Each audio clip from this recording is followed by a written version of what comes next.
নমস্কার, আমি সঞ্চিতা।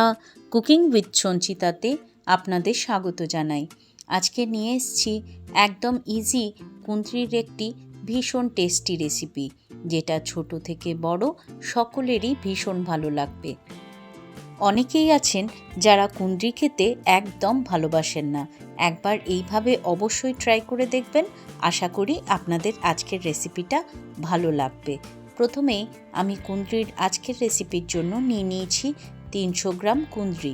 কুঁদরিটাকে ভালো করে ধুয়ে পরিষ্কার করে নিয়ে এরকম লম্বা লম্বাভাবে কেটে নিয়েছি। এরপর একটা পেস্ট আমি তৈরি করে নেব।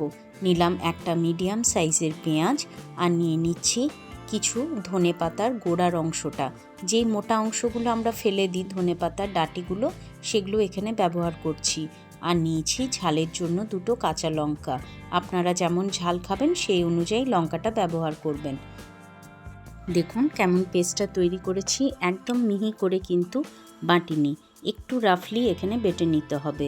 দিয়ে দিলাম পেস্টটা, এর সাথে অ্যাড করে দিলাম 1 টিস্পুন আদা রসুনের পেস্ট, আর দিয়ে দিলাম একটা বড় সাইজের টমেটো স্লাইস করে কেটে। এরপর গুঁড়ো মশলার মধ্যে দিয়ে দিচ্ছি হলুদ গুঁড়ো, কালারের জন্য কাশ্মীরি লঙ্কার গুঁড়ো, দিয়ে দিলাম 1/2 চামচ জিরে গুঁড়ো, আর দিয়ে দিচ্ছি ধনে গুঁড়ো।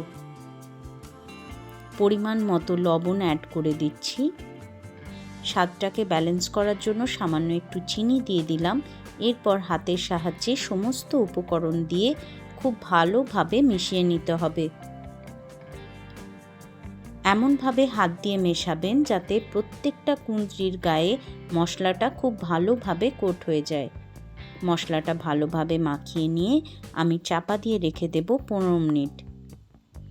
15 মিনিট পর চলে আসছি মূল রান্নায়। এরপর একটা কড়াইয়ের মধ্যে নিয়ে নিলাম 2 টেবিল চামচ পরিমাণ সর্ষের তেল।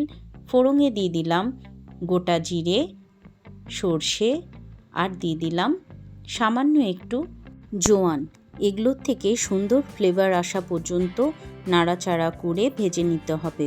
গ্যাসের আঁচটা এই সময় একদম লোতে রাখবেন, না হলে কিন্তু ফোড়নটা পুড়ে যাওয়ার একটা ভয় থাকবে।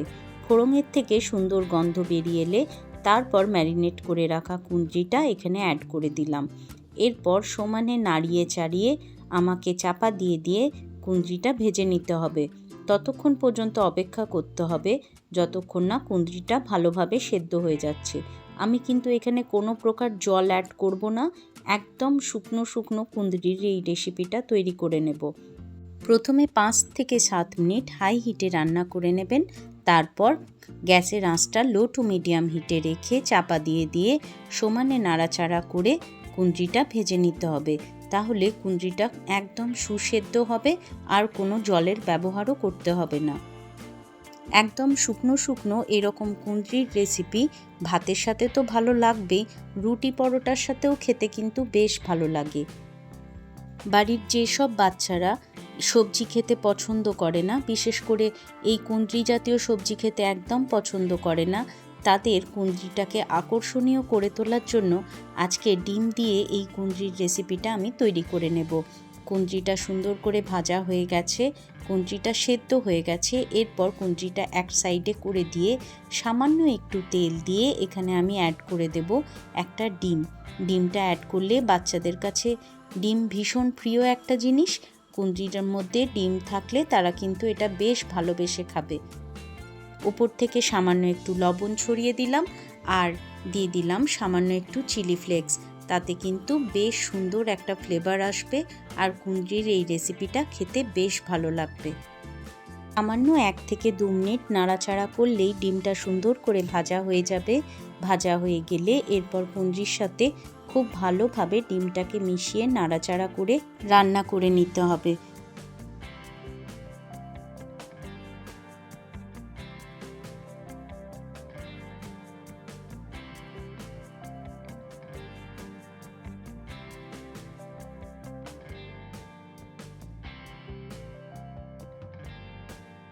ডিমের সাথে কুঁদরিটাকে ভালোভাবে ভেজে নিয়ে এরপর আমি ওপর থেকে ছড়িয়ে দেব চেরা কাঁচা লঙ্কা।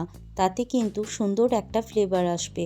চেরা কাঁচা লঙ্কা দিয়ে দিলাম, তার সাথে দিয়ে দিলাম বেশ কিছুটা পরিমাণে ধনেপাতা, আর দিয়ে দিচ্ছি কুঁদরিটাকে চটপটা বানানোর জন্য লেবুর রস, এটা অবশ্যই অ্যাড করবেন। আর লেবু না থাকলে বাড়িতে আমচুর পাউডার থাকলে সেটাও কিন্তু অ্যাড করতে পারেন। ভালোভাবে মিশিয়ে নিয়ে গরম গরম রুটি, পরোটা, ভাতে যার সাথেই আপনি সার্ভ করবেন না কেন, দেখবেন বাড়ির সকলের ভীষণ পছন্দ হবে। লেবুর রসটা অ্যাড করে গ্যাসের আঁচ একদম অফ করে নিয়ে ভালো করে মিশিয়ে নেবেন। এরপর চাপা দিয়ে আরও 10 মিনিট স্ট্যান্ডিং টাইমে রেখে গরম গরম পরিবেশন করুন ডিম দিয়ে কুঁদরির অসাধারণ সুন্দর একটা রেসিপি। আজকে আশা করি আপনাদের রেসিপিটা ভালো লাগলো। যদি ভালো লাগে প্লিজ আমার চ্যানেলটাকে লাইক করবেন, শেয়ার করবেন এবং সাবস্ক্রাইব করে আমার বন্ধু হয়ে আমার পাশে থাকবেন। আমার নতুন বন্ধুরা বেল আইকনটা প্রেস করে অল নোটিফিকেশনটা অন করে দেবেন, তাহলে আমি যখনই ভিডিও দেব আপনাদের ফোনে নোটিফিকেশন চলে আসবে। যদি আমার বন্ধুদের ফোনে হাইপ অপশনটা আসে প্লিজ আমার চ্যানেলটাকে হাইপ করে দেবেন। আজকের ভিডিও ভালো লাগলে প্লিজ কমেন্ট করতে একদম ভুলবেন না কিন্তু। আপনাদের সুন্দর সুন্দর কমেন্ট আমার কাছে ভীষণ মূল্যবান। আজকে তাহলে এখানে বিদায় নিচ্ছি। আপনারা ভালো থাকবেন, সুস্থ থাকবেন এবং আনন্দে থাকবেন। দেখা হবে নিত্য নতুন রেসিপি নিয়ে পরের ভিডিওতে। আজকের মতো তাহলে এখানেই বিদায়। টাটা।